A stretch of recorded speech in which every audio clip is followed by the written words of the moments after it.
নমস্কার বন্ধুরা, রূপকথা চ্যানেলে তোমাদের সকলকে স্বাগত জানাই। বন্ধুরা, আজকে এমন এক ব্যক্তির সম্পর্কে বলবো, তিনি একজন বিশিষ্ট বাঙালি অভিনেতা, যিনি প্রায় 4 দশকেরও বেশি সময় ধরে 90টিরও বেশি চলচ্চিত্রে অভিনয় করেছিলেন।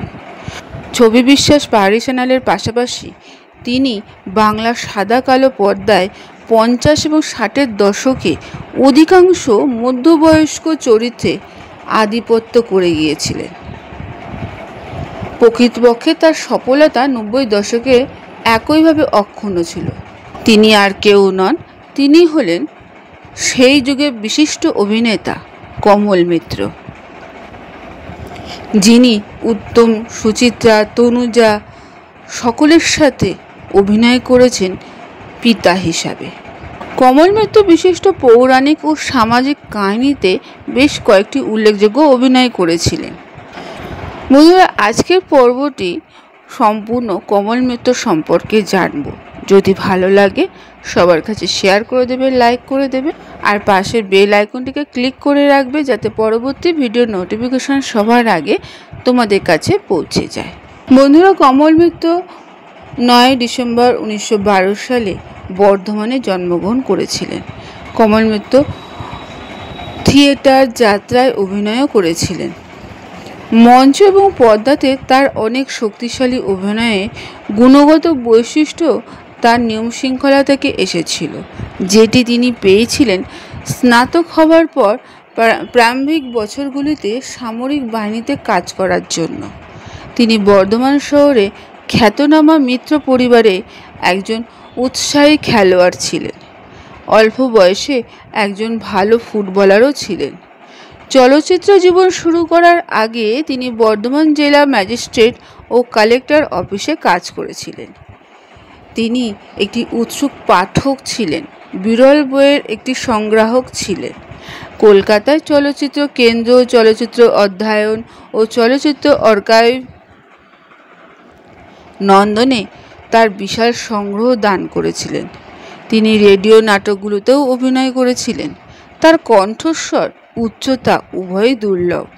তার দক্ষতা অতিরিক্ত চমক যোগ করে এবং পর্দায় চরিত্র নির্বিশেষে শ্রোতাদের উপর প্রভাব সৃষ্টি করে। অভিনেতা হিসাবে তার শব্দচয়ন, স্বরনিক্ষেপ, তার আধিপত্য তাকে অভিনেতা হিসাবে সাফল্যের শীর্ষে নিয়ে গিয়েছিল। তার আত্মজীবনী ফ্ল্যাশব্যাক নামে পরিচিত, সেটি তার অভিনয়ের সাক্ষীর দর্শকগুলি বাংলা সিনেমার জগতে একটি অন্তর্দৃষ্টি প্রদান করেছিল, সমসাময়িক সমাজের উপর প্রভাবও ফেলেছিল। এমন একটি মাধ্যম হিসাবে বাংলা চলচ্চিত্রে ধীরে ধীরে আধুনিকরণ ও ক্রমবিকাশের একটি ভাষ্য। তিনি একসময় অভিনয় ছেড়ে দেন, যে সময় প্রযোজক, পরিচালক, তার সহকর্মী এবং সাধারণ দর্শকের কাছে তার অনেক বেশি চাহিদা ছিল, কিন্তু সেই মুহূর্তেই তিনি কর্মজীবন থেকে সরে যান।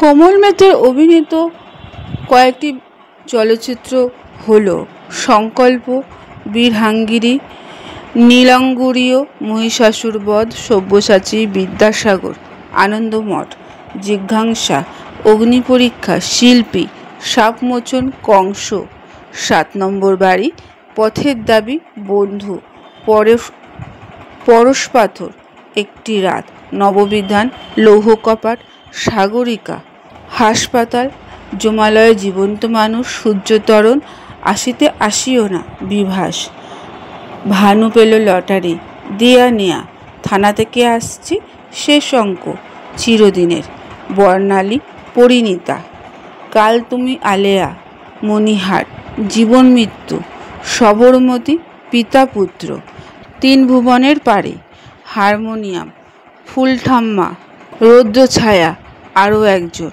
অসাধারণ, দক্ষযজ্ঞ, ফয়সালা। এতগুলো ছায়াছবিতে অভিনয়ের দক্ষতার মাধ্যমে মানুষের মনে তিনি জায়গা করে গেছেন, বিশেষ করে তার কণ্ঠস্বর। বন্ধুরা, শেষের দিকে কমল মিত্র ক্রমশ একা হয়ে পড়েছিলেন। তিনি বলতেন, প্রায় সব সহশিল্পীরাই চলে গেল, এমনকি যারা বয়সে আমার থেকে ছোট তারাও রইল না। ছবি বিশ্বাস, পাহাড়ি সান্যাল, জহর রায়, অসিত বরণ, বিকাশ রায়ের সঙ্গে অনেক বছর কাজ করেছিলেন। সেটে আর তারা আসবে না, এই কথা যখন ভাবি তখন নিজেকে বড় নিঃসঙ্গ লাগে। এ কথা কমল মিত্র বলেছিলেন। এমনকি তিনি বলেছিলেন, উত্তম বাহানু, জহরও চলে গেল। একদিন স্টুডিওতে দেখি পরিচালক অজয় কর ঢুকছেন। তাকে দেখে স্টুডিওর কিছু সদস্য একে অপরকে জিজ্ঞাসা করছে, লোকটা কে রে? সে কথা শুনে মনে হয়েছিল আমারও স্টুডিও পাড়া ছেড়ে যাওয়া দরকার, হয়তো সময় এসে গেছে। কমল মিত্রের এই রকম ধারণা তাকে চলচ্চিত্র জগৎ থেকে সরিয়ে নিতে সাহায্য করেছিল। তাই কাউকে কিছু না জানিয়েই কমল মিত্র সরে দাঁড়িয়েছিলেন অভিনয় জগৎ থেকে। যেমন অনাহতর মতো তার আগমন ঘটেছিল বাংলা চলচ্চিত্র ও রংমহলে, তেমনি অনারম্ভই ছিল তার প্রস্থান। বাংলা সিনেমা রাগী পিতা বড় অভিমানে ক্যামেরার সামনে থেকে সরে দাঁড়িয়েছিলেন। নিজের মৃত্যুর মুহূর্তকেও কমল মিত্র আশ্চর্য ক্ষমতায় বুঝতে পেরেছিলেন।